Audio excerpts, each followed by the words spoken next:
Ito na yung Gemelina, ano?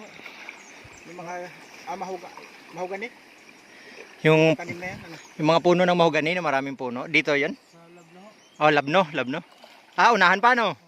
Una. Labno. Labno pala yun. Saan kaya humaikon dito signal? Cellphone. Wala dito. Siguro dustok-tok ng bundok ano. Saan ang punta niya? Sa Kwan?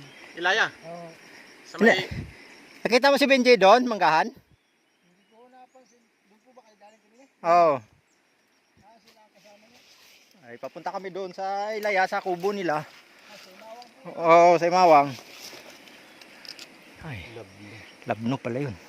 Ah, meron pang paparating yun. Ito ay... Pang ilang ilog ito? Pang... Pagkakaalam ko, 11 pa lang. 11? Oo. Bihira, 11. Ah, mag-alas 12:30 na. Ah, 2 oras kalahati na tayo naglalakad. Ay, ito sa kanila, baliwala lang eh. Oh. May suong-suong pa yan na kalakal. Ah, supply yan. Dadalhin na sa bundok, supply. Yan po ang buhay ng mga katutubo rito.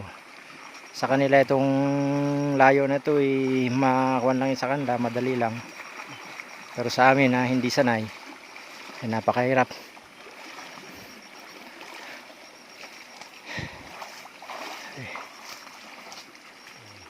Mas mabigat ang dala nila kasi sa atin. Oo.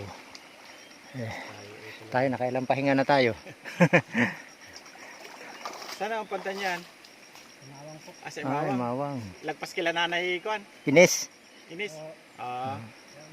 Kailangan nyo. Ay maswerte po ngayon at yung ilog ay mababa lang, madali lang ang pagtawid.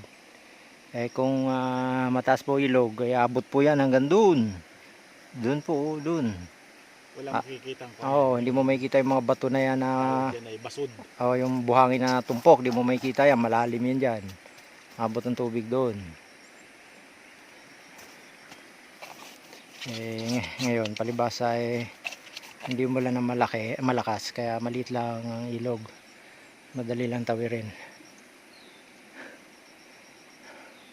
Pang 11 ilog pa lang ang tawid namin 21 pa 21 ilog pa tatawirin namin.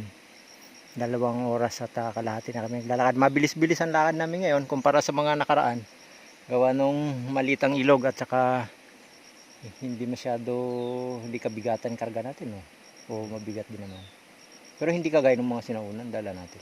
Ay nung unang akit natin ng 2013 dito, wala akong dala nun, baglaang at saka isang pasaang kung magaan lang naman, wala pang 3 kilo. Ay ngayon, ayun nung 2015 ay mabigat din yun. Tapos 2018 to yung pinakamabigat 2018, nagbangka na tayo kasi yun yung baha tapos yung supply ay budget. pagkatagulan baha hindi mo kayang tawirin tong ilog na to. Napakalakas po ng agos na to. Ay pag-apak mo pa lang dyan sa tubig na tatangayin na yung paa mo, binti mo. Kaya ito yung binabangka po.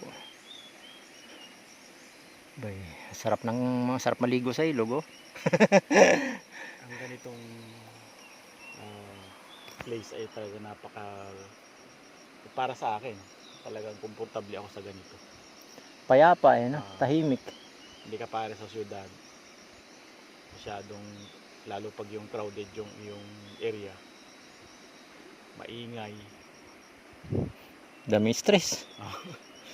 dito kahit wala kang pera Kahit wala kang pera, masipag ka lang, mangisda ka dyan maraming isda dyan, mga hipong, mga alimang ano yun? Mga talangka, ay talangka napakarami rito. mga isda. Diyan naman nabubuhay mga katutubos, pangingisda dyan, mga palos. Tapos nagtatanim sila, kalakal, ibebenta yung mga gulay.